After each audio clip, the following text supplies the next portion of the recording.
Hola, hola, hemos vuelto otra vez para seguir atacando problemas de justamente electricidad. Ahora vamos a ver justamente circuitos de corriente continua y concretamente vamos a ver la ley de Kirchhoff.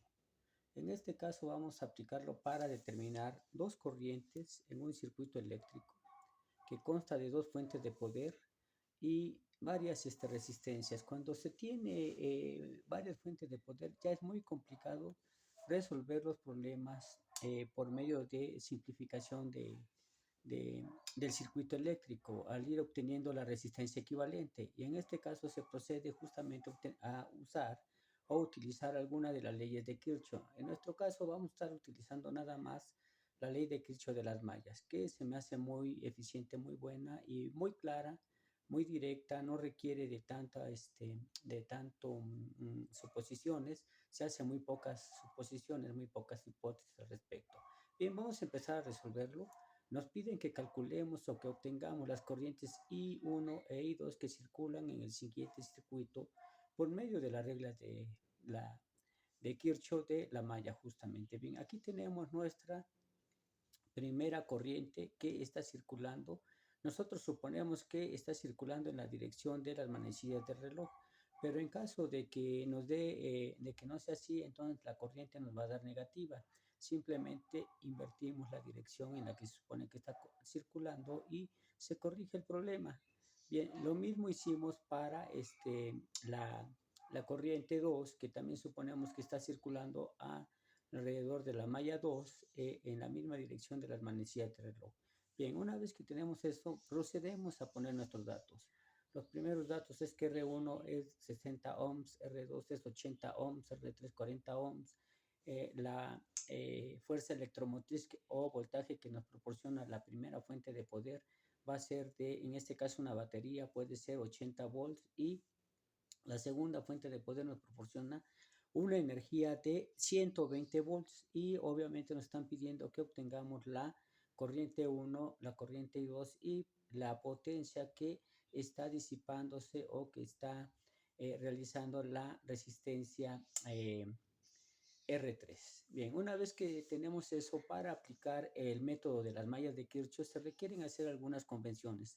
Estas convenciones son las siguientes. Uno, se establece que cuando la malla se recorre en la misma dirección de la corriente eléctrica, entonces vamos a tener que la diferencia de potencial eléctrico al encontrarnos con una resistencia va a ser negativa, es decir, el voltaje va a ser negativo. ¿eh? Y la parte 2 es que cuando al recorrer la malla otra vez se pasa una fuente de poder desde la parte negativa a la parte positiva, es decir, desde la terminal negativa a la terminal positiva, vamos a suponer que nuestra voltaje va a ser positivo. Esas son las únicas convenciones que nosotros vamos a hacer. No se requieren más y lo que sí es que se requiere empezar a recorrer la malla desde algún punto específico. Se prefiere que no haya corrientes encontrándose, sino que nada más haya en ese punto una sola corriente circulando. Bien, una vez que tenemos lo anterior, vamos a proceder a recorrer la primera malla, la que encierra la corriente 1, justamente, y vamos a aplicar la ley de Kirchhoff. Para ello, vamos a recorrer la malla a partir del punto A y en la misma dirección de la corriente eléctrica, es decir, en la dirección que indican esas flechas azules. Y vamos a irla recorriendo primero, alcanzando la resistencia 1, después la fuente de poder y finalmente la resistencia 3 hasta regresar a el punto de partida.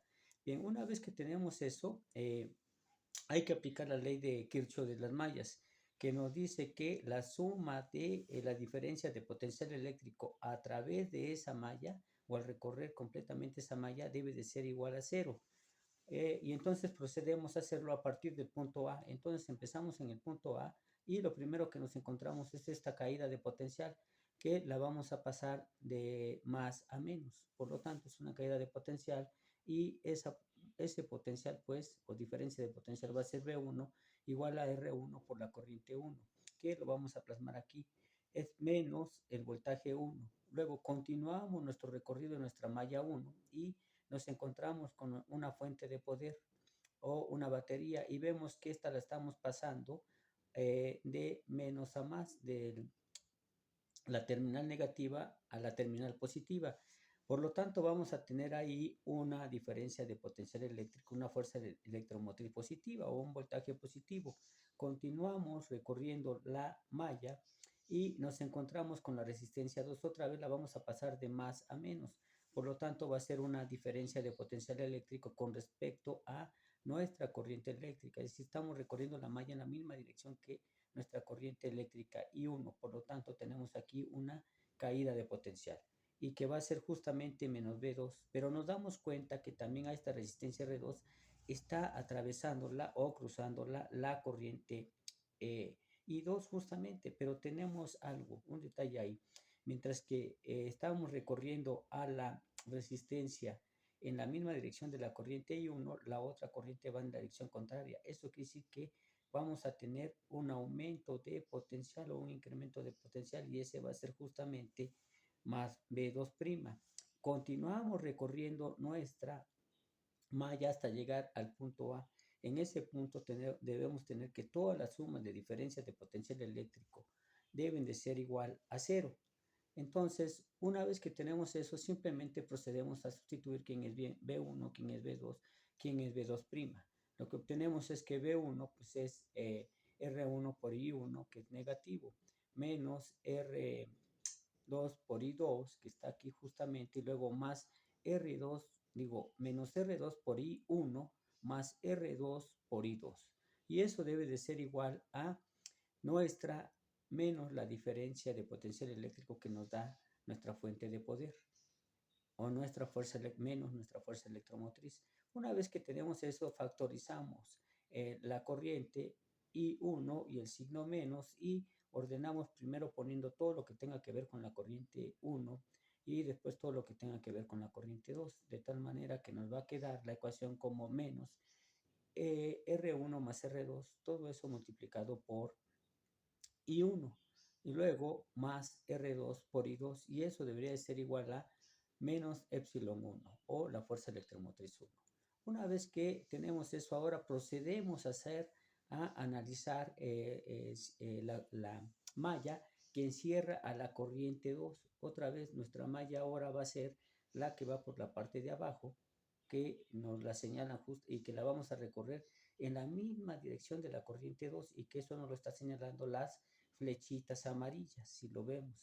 Bien, una vez que tenemos eso, tenemos que escoger un punto donde empezar a recorrer esa malla. Nosotros decidimos que sea en el punto B.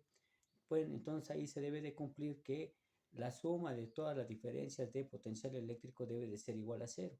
Entonces, pues, empezando en el punto B, vamos recorriendo nuestra malla hasta que llegamos a la resistencia R2 y vemos que ahí vamos a tener justamente una caída de potencial porque vamos a ir de más a menos. Y entonces aquí vamos a tener que B2' pues es igual a R2 por I2, pero con signo negativo, que es lo que nos aparece aquí, menos B2'. ¿Por qué? Pues porque estamos en una caída de potencial eléctrico al ir de un signo más a un signo menos, es decir, aquí consumimos energía eléctrica. Pero también nos damos cuenta que por ahí está pasando la corriente I1. Sin embargo, no olvidemos que nosotros estamos recorriendo la malla en la dirección de la corriente I2.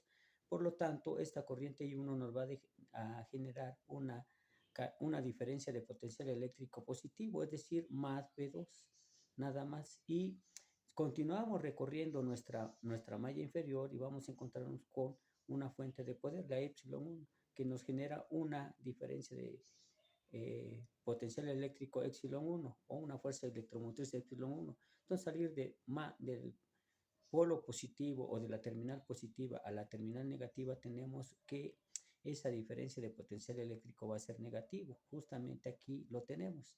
Y una vez que tenemos eso, continuamos recorriendo nuestra malla hasta encontrarnos con R3. Otra vez vamos de más a menos. Por lo tanto, vamos a tener que B3 va a ser negativa. Aunque B3 es igual a R3 por I1, le anteponemos el signo menos que va a ser menos B3. Continuamos recorriendo nuestra malla hasta encontrarnos ahora la fuente de poder que nos proporciona una diferencia de potencial eléctrico de 80 volts o una fuerza electromotriz de 80 volts. Una vez que plasmamos eso, vemos que vamos otra vez del polo, del polo positivo o terminal positiva al polo negativo o terminal negativa. Por lo tanto, esa diferencia de potencial eléctrico va a ser negativo también. Una vez que tenemos eso, continuamos recorriendo nuestra malla y llegamos a nuestro punto de partida, al punto B. Eso lo que nos dice es que todas las sumas de esas diferencias de potencial eléctrico deben de ser igual a cero. Una vez que tenemos eso, ordenamos todo lo que tenga que ver con R, con I2 y todo lo que tenga que ver con I1. Lo que tenemos es que esto va a ser menos R2 por I2 menos R3 por I2 más R2 por I1, y eso despejando, mandando del otro lado de la igualdad a epsilon 1 y epsilon 2, tendríamos epsilon 1 más epsilon 2 al sumar sus inversos aditivos en ambos lados de la igualdad. Bien, factorizando la I2 obtendríamos que esto va a ser R2 por I1 menos R2 más R3 y todo eso último multiplicado por I2. Y eso debe de ser igual a epsilon 1 más epsilon 2. Eso nos genera una segunda ecuación.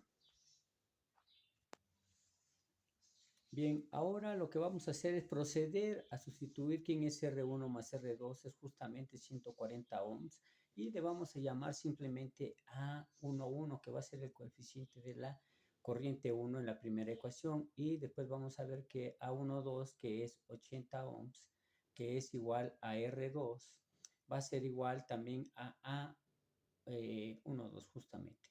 Y de ahí tenemos entonces que, por otro lado, R2 más R3 nos va a dar justamente A21 y R2 simplemente es R2 más R3 nos da A22 y R2 va a ser igual a A21, pues que es igual justamente a A12 y eso va a ser 80 ohms. Lo que se obtiene puede ser lo siguiente, tenemos menos R1 más R2 multiplicados por I1, que va a ser R1 más R2 es A11, más R2 que es A12 multiplicando a I2. Esto finalmente es menos A11 más I1 más A12 por I2 y eso debe de ser igual justamente a menos epsilon 1. Y de ahí también tenemos que R2 es A21 por I1 menos R2 más R3 que es A22 y eso por I2. Eso es pues A21 por I1 menos A22 por I2 y eso es igual a epsilon 1 más epsilon 2. Y esa es nuestra segunda ecuación. Una vez que tenemos eso, vamos a sustituir los valores de cada una de esas resistencias y vamos a obtener que eso es menos 141 más 82 igual a menos 80 y que 81 menos 122 es igual a 200. Estas serían nuestras ecuaciones 1 y 2 respectivamente. Nosotros las simplificamos y vamos a obtener que la ecuación 1 va a ser menos 7i1 más 4i2 igual a menos 4, que debería de ser justamente i1', en tanto que 4i1 menos 6i2 menos 6i2 debería de ser igual a 10 y eso es nuestra segunda ecuación. También vemos que esta segunda ecuación se puede simplificar un poco más. Esta podría quedar como 2i1 menos 3i2 que debería de ser igual a 5 y eso sería la ecuación 2 biprima. Una vez que tenemos eso, procedemos a resolver nuestro sistema de ecuaciones simultáneas, que son dos ecuaciones con dos incógnitas, lo cual nos más o menos garantiza que el sistema de ecuaciones tiene solución. Es decir, que podemos encontrar el valor de I1 e I2. Bien, despejando a I2 de la ecuación 1', vamos a tener que 4I2 es igual a menos 4 más 7I1. Y de ahí I2 va a ser igual a menos 4 más 7 y subíndice 1 entre 4. Una vez que tenemos eso, procedemos a sustituir en la ecuación 2 biprima o en la ecuación 2', no importa, porque si es en la 2', entonces podríamos simplificar y todavía cancelar un 2 en ambos lados de la igualdad. Pero si sustituimos en la 2 biprima, pues nos queda 2i1 menos 3 por menos 4 más 7 y 1 entre 4. Y eso debería ser igual a 5. Una vez que tenemos eso, multiplicamos por 4 en ambos lados de la igualdad para deshacernos del 4 que está dividiendo. Entonces eso nos da 4 por 2 y 1 menos 3 por 4 por menos 4 más 7 y 1 y eso entre 4. Pero entonces 4 entre 4 se cancela y nada más nos queda menos 3 que multiplica a menos 4 más 7 y 1 y todo eso debería de ser igual a 4 por 5. Una vez que tengo eso, pues 4 por 2 me da 8 y 1 más menos por menos me da más 3 por 4 12 y menos por más me va a dar menos. Si 3 por 7 21 y 1 y eso debe de ser igual a 5 por 4 que es 20. Una vez que tenemos eso simplificamos, agrupamos y simplificamos todo lo que tenga que ver con i1, eso nos queda que 8 y 1 menos 21 y 1 nos va a dar menos 13 y 1 y eso debe de ser igual a 20 menos este 12 que le sumamos menos 12 en ambos lados de la igualdad nos va a dar 20 menos 12 y eso es justamente pues 8. Entonces, menos 13 y 1 debe de ser igual a 8. Y de ahí, dividiendo entre menos 3 en ambos lados de la igualdad, lo que vamos a tener es que I1 va a ser igual a menos 8 entre 13 amperes. Nosotros lo dejamos expresado de esa manera. Y ahora vamos a encontrar cuánto vale I2. Para eso sustituimos justamente en la ecuación 3, que nos dice que I2 va a ser igual a menos 4 más 7 y 1, pero ese es menos 8 entre 13 amperes. Y de ahí entonces tenemos que esos I2 va a ser igual a menos 4 menos 4.308 entre 4 y eso amperes. Entonces lo que nos da finalmente es que I2 es igual a menos 2.076 amperes o simplemente 2.08 amperes. Una vez que tenemos eso, nos damos cuenta que en ambos casos las corrientes nos dieron negativa. Entonces eso simplemente nos indica que cuando escogimos la dirección de las corrientes estuvo equivocado y que hay que escoger entonces en la dirección contraria y eso corrige ya el signo. Es decir, que en lugar de que las corrientes las escogiéramos como circulando en la dirección de las manecillas del reloj, deben de estar circulando en la dirección contraria del movimiento de las manecillas del reloj. Y eso ya nos da que la corriente 1 es 0.615 amperes, en tanto que la corriente 2 es 2.08 amperes. Una vez que tenemos eso, procedemos a calcular la potencia. Hay que recordar que la potencia simplemente es igual a la energía entre el tiempo transcurrido en que se realiza un trabajo o se está realizando cierta acción. Y eso debería ser igual a, en el caso de la energía potencial eléctrica a la carga que se está moviendo por la diferencia de potencial eléctrico para llevarla del punto A a un punto B entre el tiempo transcurrido. Y eso pues carga entre tiempos, sabemos que es la corriente y el otro pues es el voltaje en la resistencia 3.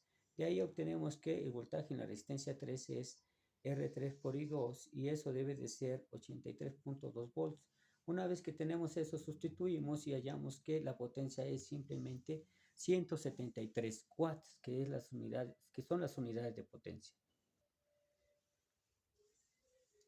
Bien, una observación que queremos hacer sobre los coeficientes de las corrientes I1 e I2 es que si nosotros nada más tomamos los coeficientes de las ecuaciones 1 y 2', esos coeficientes van a formar una matriz, van a ser las entradas de esa matriz o le vamos a llamar las componentes de esa matriz. Entonces, el primer coeficiente de I1 es A11, el coeficiente de I2 es A12 para la primera ecuación para 1' y para la ecuación 2' es A21 y A22. Eso va a ser igual a justamente menos 7, 4, 4 menos 6. Y entonces decimos que una ecuación de esa forma se le llama que es una matriz simétrica. Para que una matriz satisfaga ser simétrica, tiene que cumplir con las siguientes condiciones. La primera es que debe de ser una matriz de n por n. Como aquí es de 2 por 2, quiere decir que tiene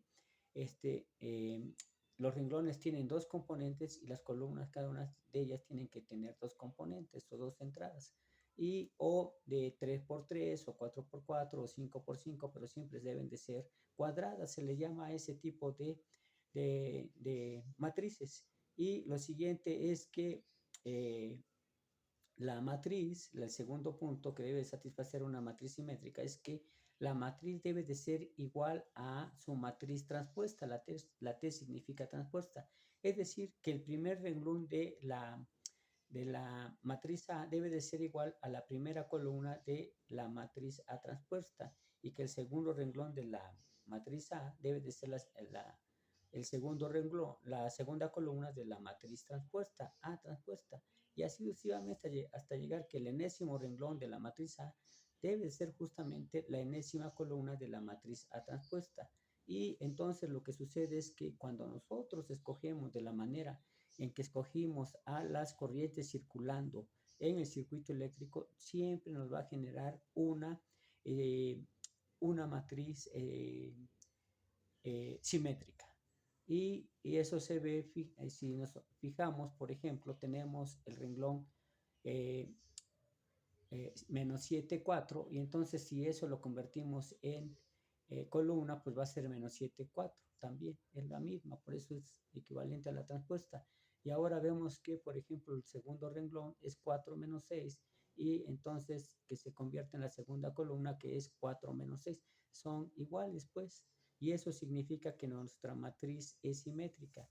Una de las condiciones que indica que uno posiblemente o potencialmente está resolviendo correctamente el circuito eléctrico es que nos debe de generar una matriz simétrica.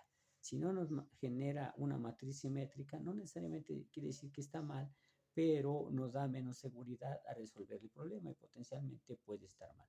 Bien, una vez habiendo comentado eso, pues les agradezco mucho su atención y solamente me resta invitarlos a que se inscriban a su canal, su canal, y que pues me den su like si es que les gustó esta clase, la resolución de este problema. Bueno, agradezco su atención y hasta la vista.